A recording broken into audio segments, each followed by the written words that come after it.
Pencils down. Pencils down. There we go. There it is, huh? Pencils down. Man, how about that, everybody? Here we are, baby. Another it's just us two. No day baseball. I don't know where Cody is. He's just MIA completely. Just MIA. No, he had a ton of shit at work. So this day did not gel. Right. Well, Big Daddy Joe's not going to like that. No, Big Daddy Joe is that's hey, this just adding more he fuel. listens to the Ramble for Cody. For Cody. That's the only reason he's here. That's why It's the only reason Big Daddy is here. All right, real quick.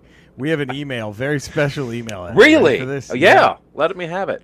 Hello, boys. This is Ghost Dave Thomas, founder of Wendy's, writing to address a travesty of me never being nominated for the Room Clearing Dump Stall of Fame.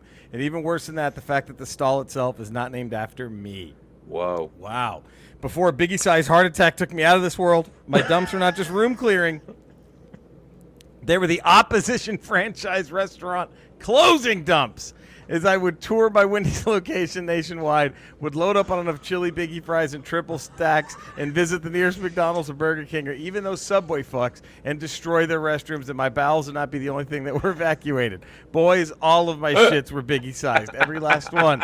Imagine 4 Biggie chilies, 3 orders of the best chicken nuggets in the game, countless square hamburger patties, and a Biggie Frosty all blended together, and you have just a slight idea about what one of my Biggie shits was like. Sometimes I could will them to come out square, which I would do just to sign the commode-filling love note I'd leave for those sorry motherfuckers at Jack in the Box or In-N-Out pricks. Rocha, you're supposed to be the retro guy, and you have a piece in the and you have that piece of shit Hubbard with his name on the stall door. Who's more retro, more 80s nostalgia, Biggie-sized god of shitting than me? Pence, I don't even fucking know with your chicken nugget eating ass. My diet was probably quite similar to yours, so I should have your support too. Look, don't get Ghost of Dave Thomas Biggie-sized pissed off, and fuck L. Ron Hubbard. I apologize for losing my temper. That's typically not Dave's way, but this sort of slight against me is one of the most troubling things I've experienced at the beginning of my afterlife. Do not make me haunt you. I'm already always there in some situations when you're eating Wendy's, of course. I'm there when you're thinking about a burger, and you know that only one of my square colon-scraping masterpieces will do. I am there when you're on the toilet and think, fuck me, this shit is a biggie. What did I eat? I am there.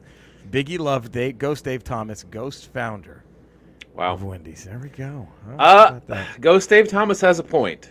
They are as far as I know, the only fast food joint that served chili. It did. So did we miss? So you think he probably let some mega ones loose, that guy, huh? I would imagine. I mean, chili alone, fast food chili alone is probably enough to give you a room clearing dump. Yeah. Ooh, and then that guy invented it. And he invented fast food chili. So can we talk about Colonel Sanders? Shouldn't the original Colonel Sanders be up there too? Right. I mean, my God, imagine. I mean, all that oily, greasy chicken is either going to constipate you or give you runs. Boom. Or just explosive. Push it all out the door. I mean, we've already recorded Fridays, Ramble Radio, where we nominate our new nominees, which I think we did good. But we don't have a Dave Thomas or a Colonel Sanders. We may need to huddle up and rethink what we're doing.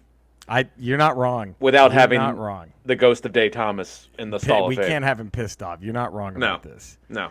Graham and Faye, greetings to the Great White North fellow Ramblers. Damn it, sadly work has gotten in the way of getting my submissions in for this week. Hopefully I sent them in time for this show's recording in memoriam of my late submission. And then he has a pic of frozen Eddie laughing, which made it look like our in memoriam of Eddie picture. And so there we go. Best of luck with the radiation therapy this week. Jerry, stay safe. Ramblers, ramble off. Graham and Faye, Winnipeg. Hey, thank you for even emailing. Yes. I mean, come on. That still hurts you didn't like MacGruber, but thank you for emailing. Still hurts a lot.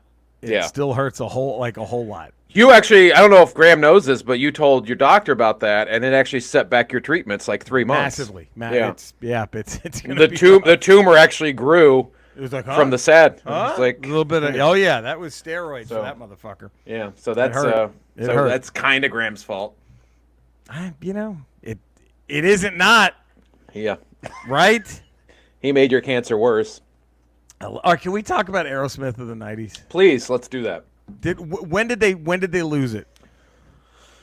It had to have been when the Liv Tyler videos. That was it. Yeah, that whole amazing, crazy, living on the edge. Living on the Edge wasn't her, I don't think. That was. I'll give him Eat the same Rich, album though, right? Same album. That was Get a Grip. Yeah, that was right. But it was Amazing, Edge. Crazy, and Crying. Yes.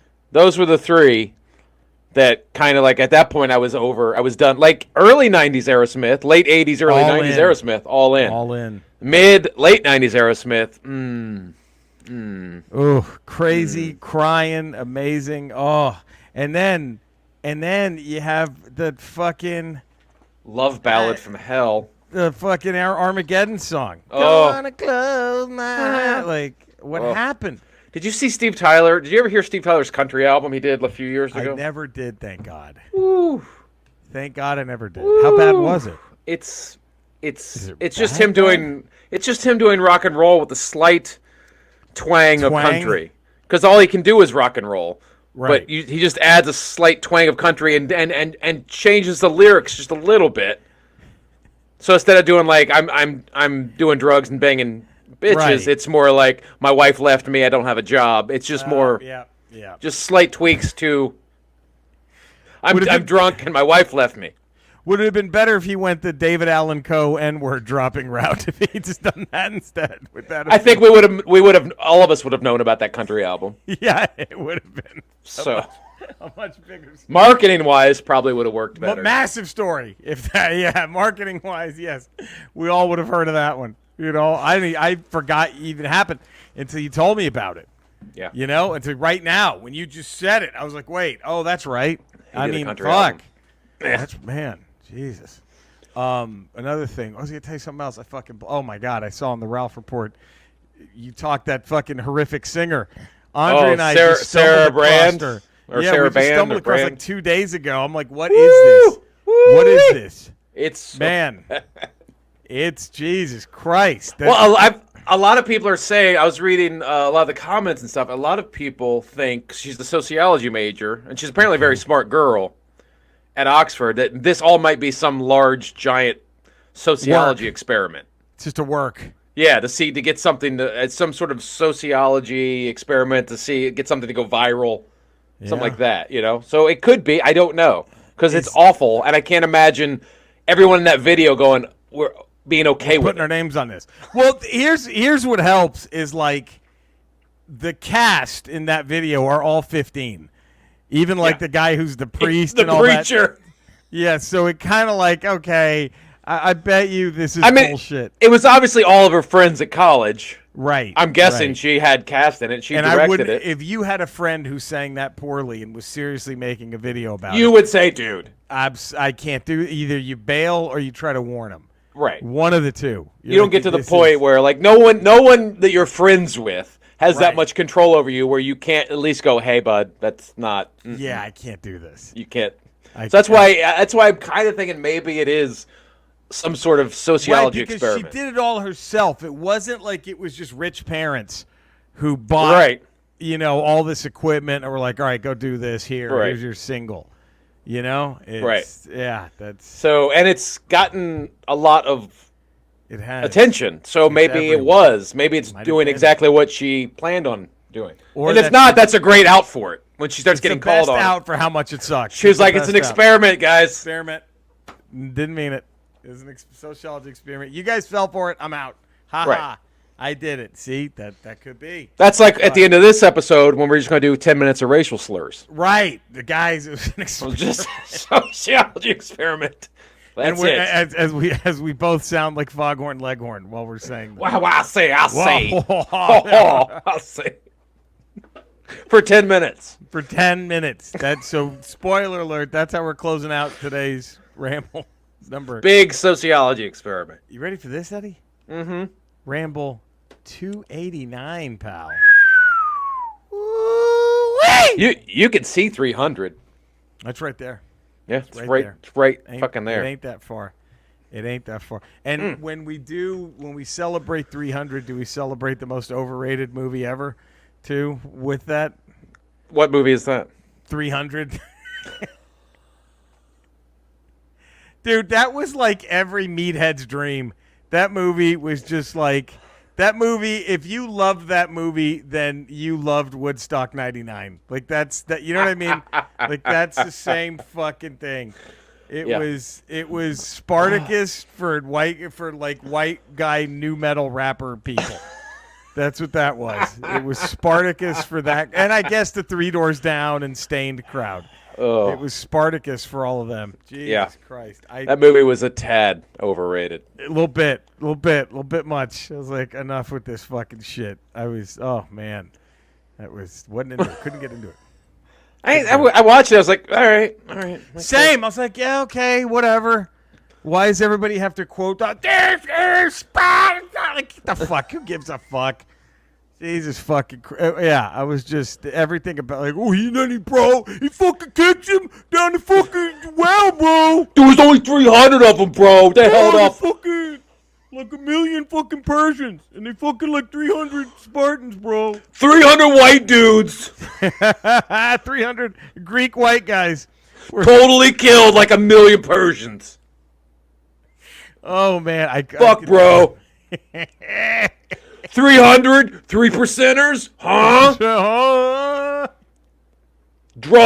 Connect the dots, bro. It's all there.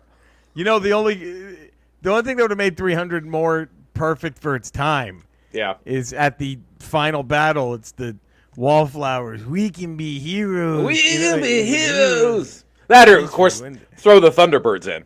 Oh. Wrap it up. I'll take masterpiece. That. It's a great movie then. If every time they fight, wrap it up, I'll take it, wrap it up. I'll take it. Is that all right? Let's forget end credits. Now let's just. What does that do to Normandy and Schindler's List? If the opening scene. When the things go down and then you hear the opening scene of Saving Private Ryan. Yeah, Saving Private Ryan. When they storm the beach. That's it. Not sure. Saving Private Ryan. Ain't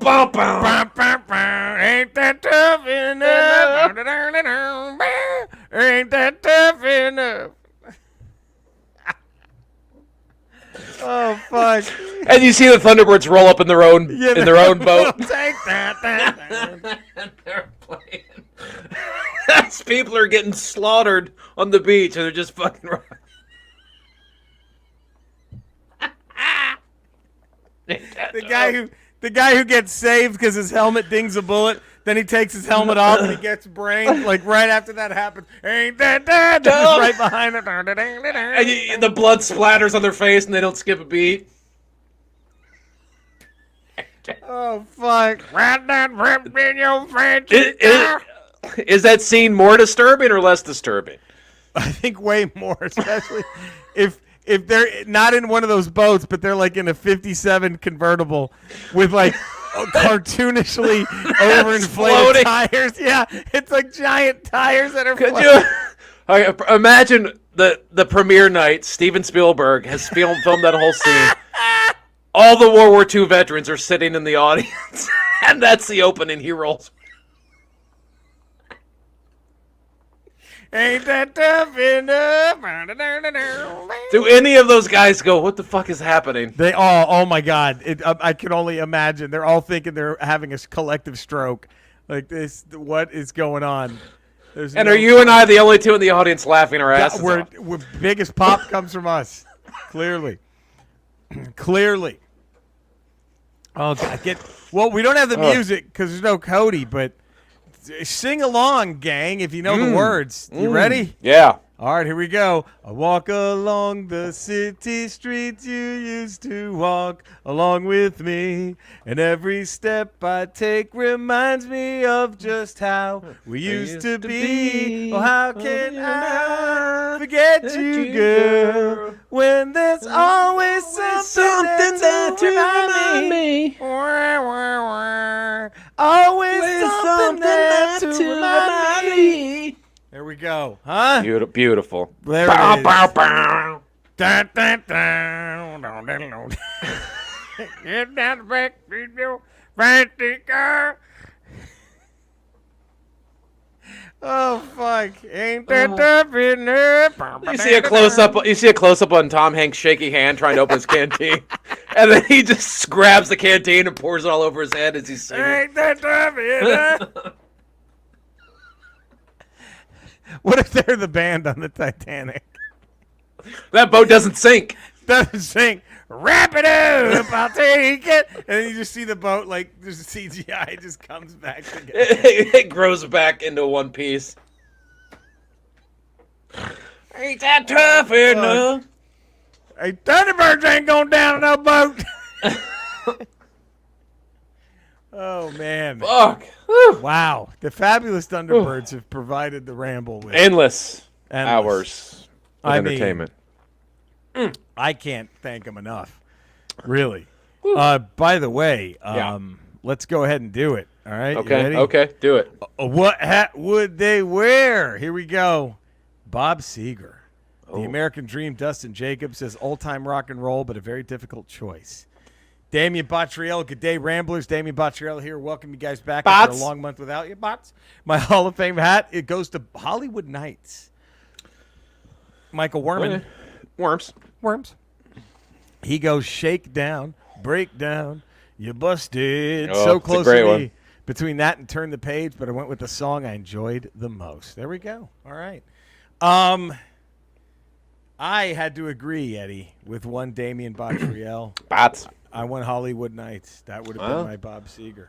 Huh? Still the Same was up there. We've Got Tonight was up there. It's a great banger. It is. I took Old Time Rock and Roll. That's a great one, too. That's like his signature one, too. That No. That guy, remember how big of a pop that would get back in the day? Yeah. When that would play, just that open, there's like, shit. That's still one of my favorite openings to a song. Oh, so great. Just take those old records out. Fucking great. Man, that is tremendous. There we go. Ramble 290. We're going to have to get Cody in on this. Yeah. What hat, Eddie? You ready for this? Yeah, what? Fictional weapons of fiction. Going to the Hall of Fame.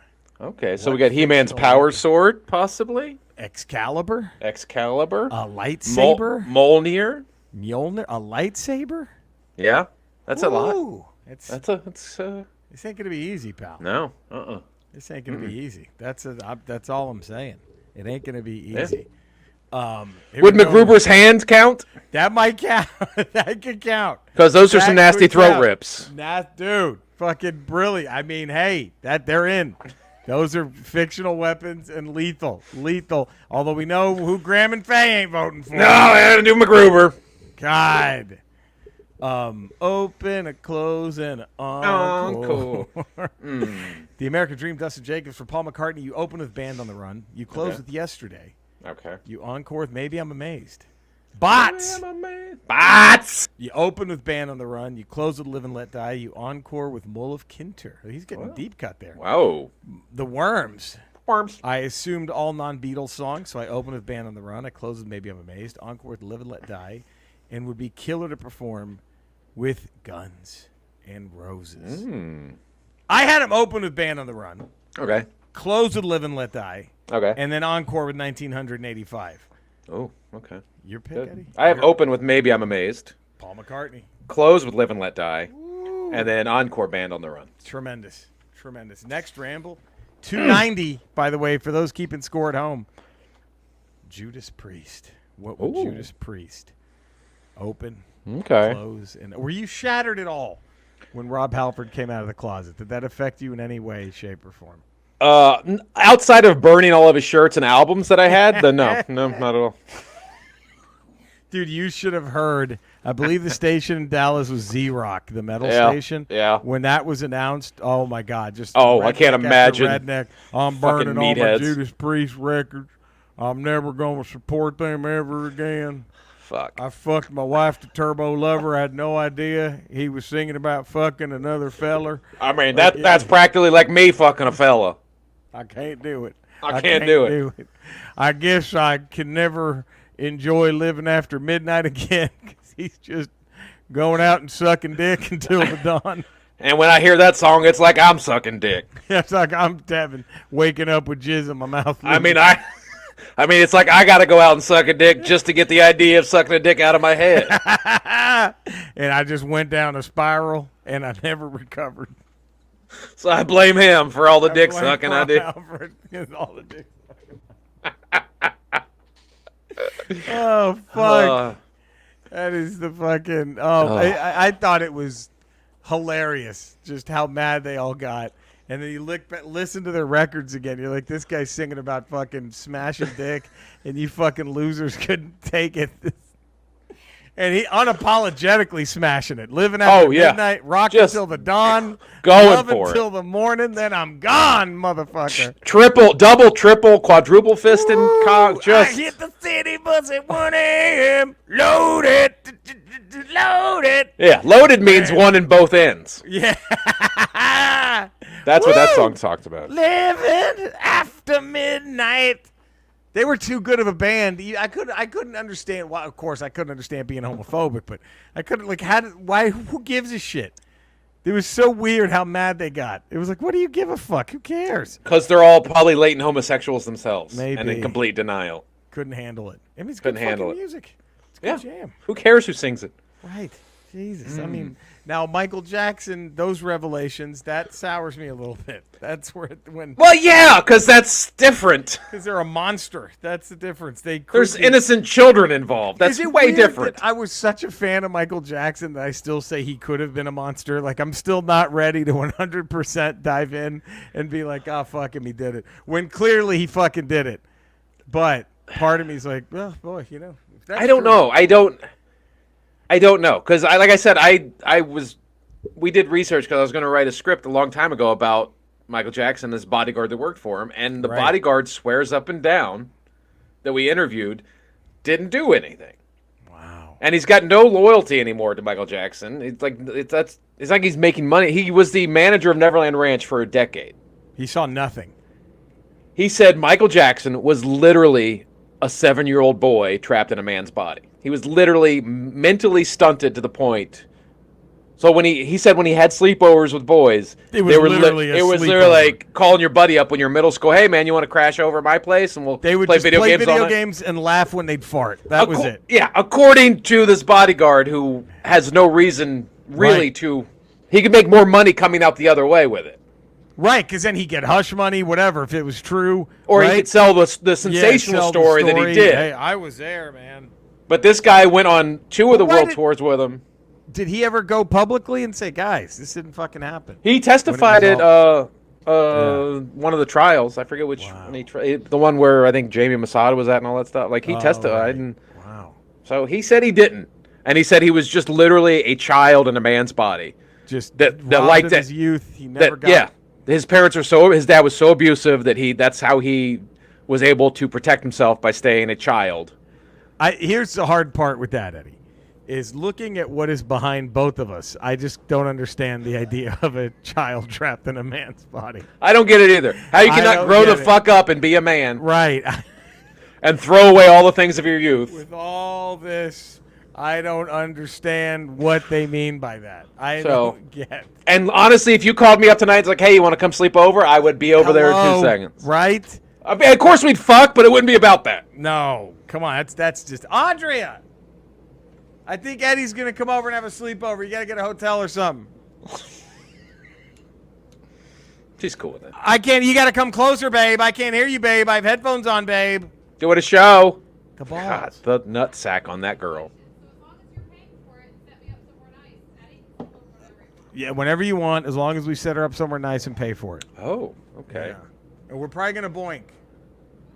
And then we're probably going to jokingly use your phone number to call Schmerelson. And then right when he walks in, we're going to fuck him up. So there's that. And then we'll boink. Whatever. She said, that's fine. No loyalty. Wow. No loyalty. How do you live like that? I don't know how she lives like that. Just throwing people under the bus. I mean, look, I have no love for Schmerelson, but she supposedly does. And look at that. Yeah.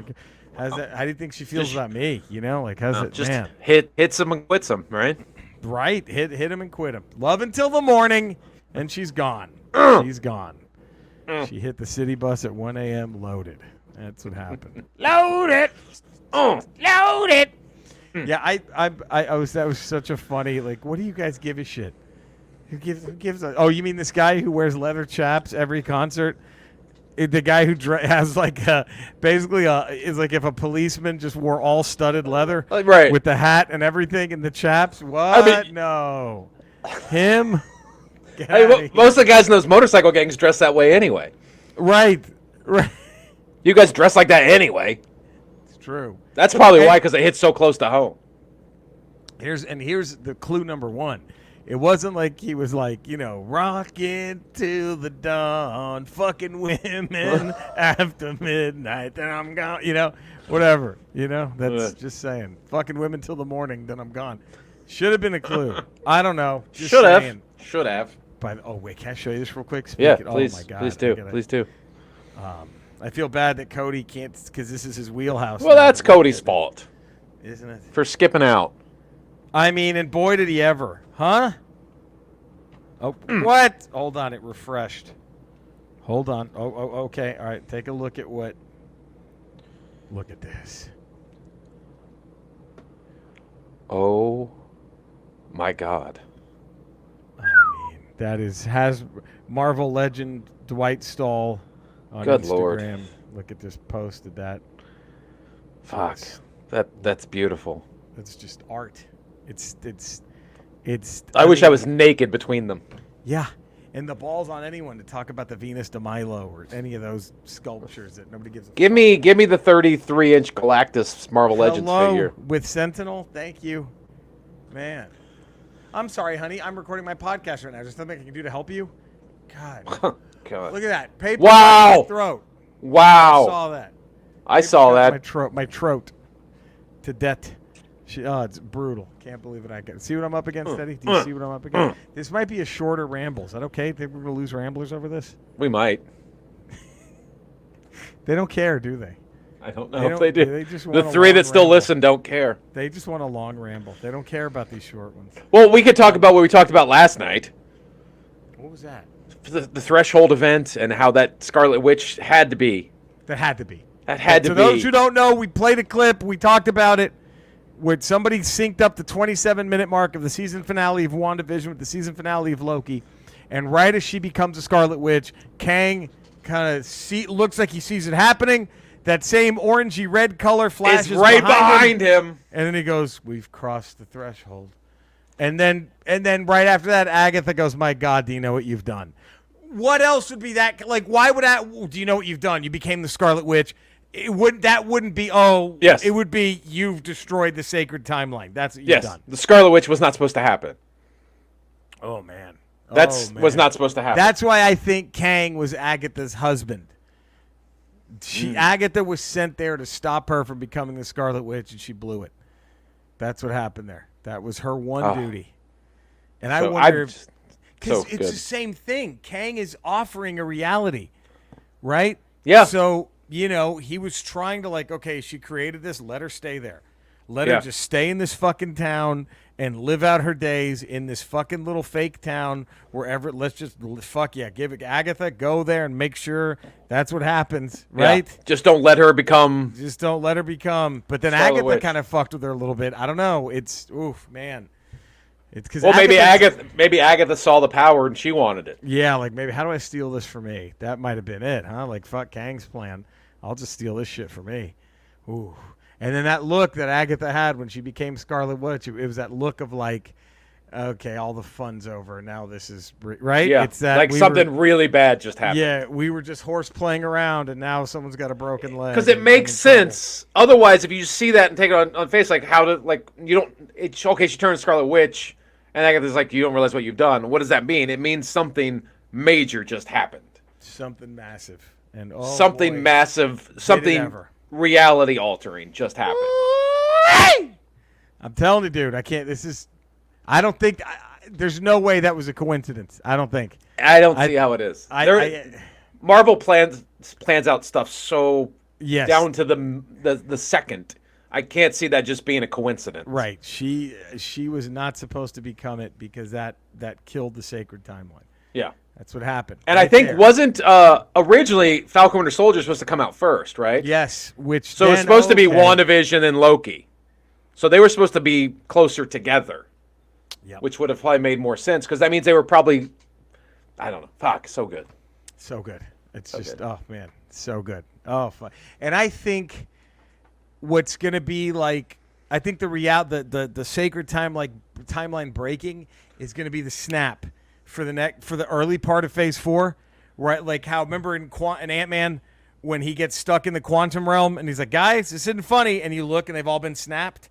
Yeah. Right. Remember, I think this like Shang-Chi, I think is gonna end where maybe he goes up to have like a moment with Awkwafina's character, and she's like, "Dude, who are you?" You know what I mean? Like something like that. Something like at the end of Loki. Yes, like that's gonna be like the next snap thing, where each, they're all like, "What? Where am I?" Like they have their, I don't know. It's going to be interesting to see all these next Marvel movies come out because you got Shang-Chi, then what? Eternals, then Spider-Man. How do they take place prior to the Threshold event or after the Threshold event, or during the Threshold event? During. I bet it's all going to be during. I bet there's going to be a moment in each one where like, oh, Threshold, there it is. Right. Whew. Man. Oh, by the way, I'm reading books and playing video games. Bring your pussy over here. Reading books, playing games. We only got an email from the bots. Oh, bots. Which, that's fine. I mean, excuse me for my people got shit to do. I get it. I've been playing Skyrim VR quite a bit lately, but if Cody has any recommendations that aren't hentai bukkake related, I'm happy to give them a look. Probably, maybe if they are, who am I kidding? Cody's not here to give VR recommendations, the punk. It's Comic-Con weekend to watch some of the online panels and pre-ordered Superman, the movie soundtrack on vinyl released by Mondo, so I can't wait to give that a listen. Ooh. I got that on CD when it came out, like years ago, the double disc of it. Ooh, man. I don't know what's better. Do we do a vote here? What? Do we have the Ramblers weigh in? What is a better Superman John Williams song? Is it the main theme? Okay. Or dude, I got a soft spot for Planet Krypton.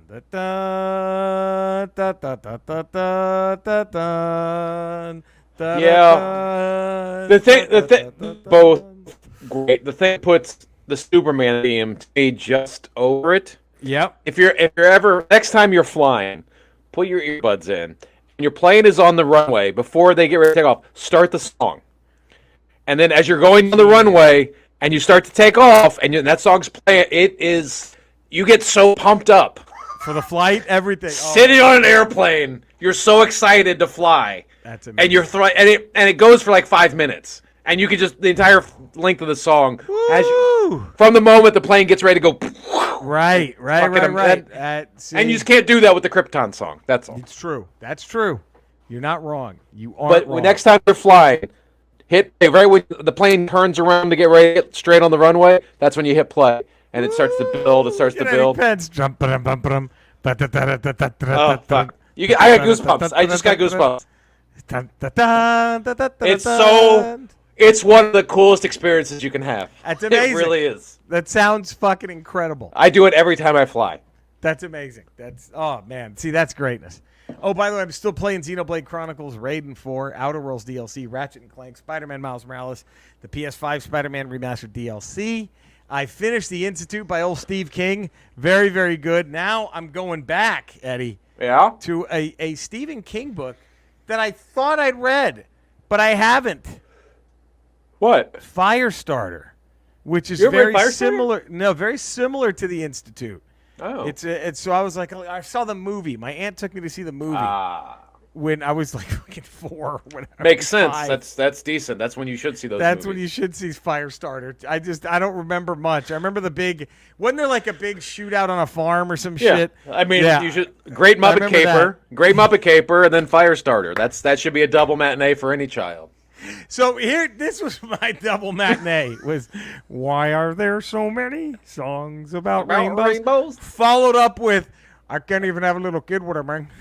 Her womb is so polluted, I can't even have a fucking little kid with her, man. Like that was Scarface and Muppet. That's the perfect dessert to that main course of Muppet hilarity. This whole town's a pussy, just waiting to be fucked. Like that was right there, right now.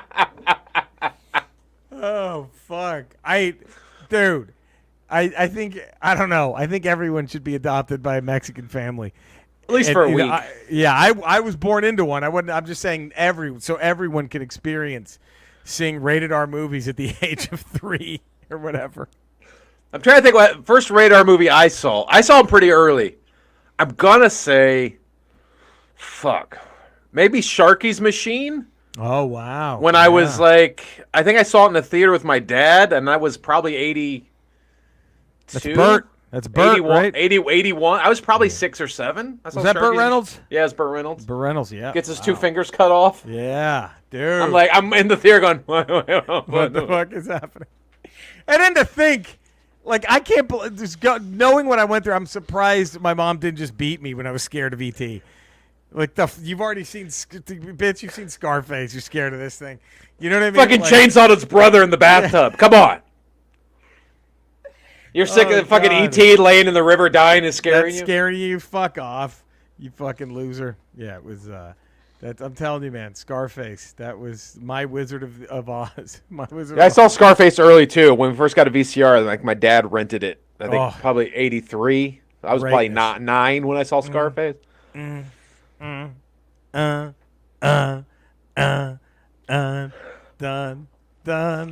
Done. Oh man, the violence was fine, but then we rented Purple Rain. Yeah, and that's the first time. I can't watch Prince get laid. Prince goes to get laid. My mom turns it off. She's like, "No." I'm like,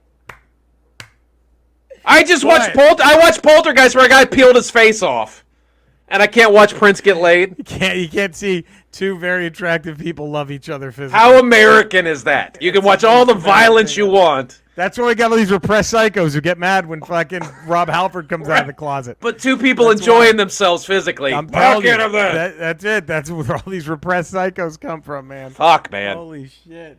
Unreal. I think I know where Cody is. He's not working.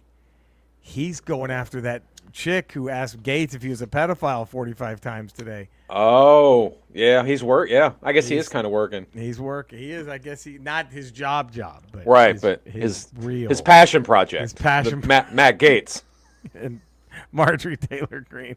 It's his passion project. The passion project. Oh man. You know, the only thing that would have been better for the Firestarter movie, of course, they couldn't have done it logically because of time and eras, but the end credit song should have been the Gene Simmons, "I'm the troublemaker. I'm the Firestarter." I mean, makes sense. Yeah, I guess. Yeah. And what are we gonna do? The Slipknot drummer died. So there goes the Marla Gibbs retrospective. Yeah, you got to focus on the Slipknot drummer. Marla Gibbs is. I'm sorry, Cody. It's another one. He's not here. It's whatever. But I'm apologizing to the ether. But all right, here we go. It's the time of the show where we rank the top 5. Oh, next Ramble. Since Cody's not here, he has no way to object to this. Let's do Masters of the Universe Revelation moments, top 5. What do you think of that? Can you do that? Yeah. I can get 5 of that. You can get 5 out of that, right? I can definitely get 5. I can definitely get 5 out of that. Hell yes. Number 1 being angering all the angry fanboys. Yes, the incels who are now. My childhood is ruined. No, it isn't. A priest ruins your childhood. No, your child ruins your childhood. Your fucking childhood's been ruined way before a cartoon. Right, idiots. The American Dream, Dustin Jacobs, top 5 Black Widow moments. This was a tough one, Eddie. The opening spy sequence with the Nirvana cover title, that was good. Yeah. The prison breakout, Family Dinner 2.0, the falling finale, and number 1, any and all things, Florence Pugh. It's funny, but Black Widow continues to be in the background, even in her own film. It's truly an Avengers medium unless you're Iron Man, Cap, or Spidey. Damien Bottriell, top 5 Black Widow moments. Spots. The post-credit scene setting up Yelena appearing in the upcoming Hawkeye show. Anything with the Red Guardian, he was hilarious. Yelena making the Red Guardian uncomfortable, talking about what they did to her reproductive organs. Number 2, Yelena calling Natasha a poser, only to do it to herself later in the film. And then number 1, the entire dining table scene. So glad to have you guys back and that Jerry hasn't decided to ride off into the sunset in Dana Plato's Winnebago yet. Hope all my Ramble brothers and sisters are staying safe. Most of Australia is dealing with COVID lockdown rules again as we deal with the Delta strain. Can't wait for the Omega strain. Catch you guys later. Stay Get safe, vaccinated, boss. people. Get vaxxed, guys, if you're not already. Michael Werman, top 5. Worms. We're going to worms. What do you think, worms? Worms. The cold open credits over the cover smells like Teen Spirit. It's a dad of 2 girls that actually hit me hard. I wish the rest of the movie really kept that tone. Before the dinner scene. Number 3, the Julie Louis-Dreyfus post-credit. She's a scene stealer in all of her small MCU moments. Number 2, David Harbour's Red Guardian and his infatuation with Captain America. And number 1, Florence Pugh trying the Black Widow landing and mocking it. She stole the movie. Later, Ramblers. Worms. Well, they wanted her to steal the movie. Because Yes, this was a launching pad for her. She had to steal the movie. She had to steal it. If she didn't steal it, it would have been an utter failure for the MCU going forward. By the way, her stealing the movie, that was Bonds knocking that home run, right? Like getting number 71 or whatever. Boy, did she steal it. Like, yeah. Did I ever tell you the story that was it? Whenever Bonds, what was the number he had to break? What did McGuire hit? 70. Do you remember? So Bonds had to do 71. Because they renamed Highway 70 goes through St. Louis. Right. And I think that section they renamed McGuire, whatever, Interstate or something like that. Because he hit 70. Because Maris was 64. 64. Yes, I believe. And then I think Sammy Sosa hit 66? 69 or 66. Or 69, and then Bonds hit 7, or McGuire hit 70, and then... Bonds hit 71. Yeah.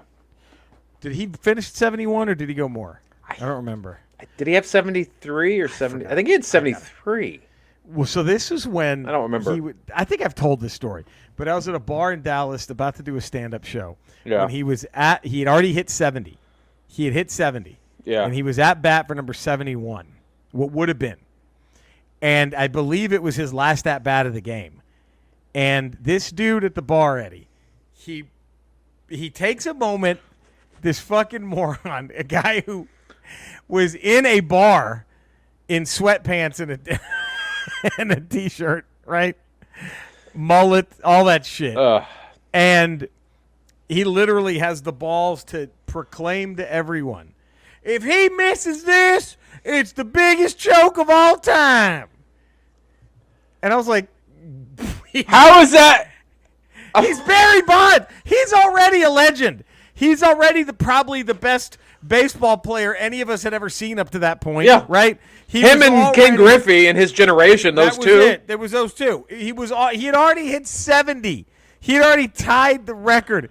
And I remember but of course it was all morons like him. We're like, he's right. He's right. He got choke. And then let's play some Judas Priest. Let's play some Judas Priest. No, we can't. Wait! They all start taking their pants off to suck each other's dicks. And the guy's like, I can't help myself. He fucking. It was, and I remember thinking, no, if the only way it's the biggest choke of all time is if Barry Bonds struck out, walked into the dugout, left the arena, and magically became that guy wearing sweatpants at a bar. Like, that's the biggest choke job of all time. If he fell that far to have that. And it's like unfucking real. These fucking idiots. And it was 73 home runs. 73. Sports people, as much as we love sports, goddamn can sports people be such dickhead douchebags, can't they? It's fucking... Because they don't fucking do anything. They just watch and complain. It's like angry fanboys. It's the same shit. Same thing. Get out and make something. Do something and then complain. Hey, you know why? Rest of the world's out working for a living. Not watching day baseball. Looking back, that's a genius rant on sports fans. Like really is. They're all fucking losers. All right. Black Widow, my number 5. I went with the Red Guardian, the arm wrestling scene. Okay. Loved it. My number 5 was a Red Guardian scene, but it's in the opening scene when he throws the tractor out of the way. The first time you see him use his super strength. That was awesome. I thought it was a great subtle way to go. Okay, this guy's a super soldier. Yes, right? because you don't know, right? You don't know. You know he's Red Guardian from the preview, but you don't know. Okay, this guy's on par with Captain America. He just threw that thing out of the way. Oh, it was fucking. My number 4 is her first fight, Black Widow's first fight with Taskmaster on the bridge. Okay. My number 4 is the goddamn it. It's the scene where she's giving her shit about being a poser, about doing the poses. So that was my number 4. The chemistry between the whole cast is fucking amazing. Yeah. My number 3 was just any and all things David Harbour. This dude, I mean, man, talk about Stranger Things drafting. What a draft pick they discovered. Huh? Yeah. Man, what a draft. By the way, what a draft Stranger Things have had. They got that kid who's in fucking everything now. Who's going to be in Ghostbusters. They got David Harbour. I mean, Stranger Things. That GM needs some credit. That's a hell of a draft class. That's like that Pittsburgh Pirates team that was like at number 1 at the All-Star break, and then everybody just picks them apart, and then they go on, their pieces go, and they win World Series. Right, just boom, boom, boom, boom, boom. Oh, fuck. My number 3 is the arm wrestling scene you talked about. So good. Dave Harbour to a more extent. Like, I wanted more. Like, my biggest complaint from the movie is I wanted more from him. Yes. Because I enjoyed him so much. I wanted that hero scene at the end. Oh, yeah. My number 2 is Any and All Things Florence Pugh. I thought she was fucking tremendous. Yeah. Just great. My number 2 is Florence Pugh. What was the scene? It was the helicopter scene when they're all talking about what had been done to them and how made David Harbour really uncomfortable. Like, I just thought they really got like that family dynamic down. Oh, my God. The sisters and then the father. It was like, it really worked. It was brilliant. Brilliant. My number 1, what else could it have been but Julie Louis-Dreyfus in the post-credits scene. Yeah, that's my number 1. Oh, look at that. And we were talking about that last night, too, along when we were talking about Phase 4. Like, how Phase 4 might go 2 different storylines. Yeah, they could be like multiple. It's going to be a multiverse war, obviously, at some point. Yes. But there could be that ground war between, Cap America and the Dark Avengers. The Dark Avengers, sort of U.S. agent and and Winter Soldier, like, led by Julie Louis-Dreyfus, and probably, Nick Fury's still there. Yeah. Maybe Spider-Man's involved in that conflict or whatever. And then you have, like, the big battle, which is going to obviously be Scarlet Witch, the fate Kang, of this timeline. Doctor Strange. So you might be going back and forth between these 2 battles, which is going to be really cool. What I would love to see is if they find a way to have them somehow where they need each other at some point.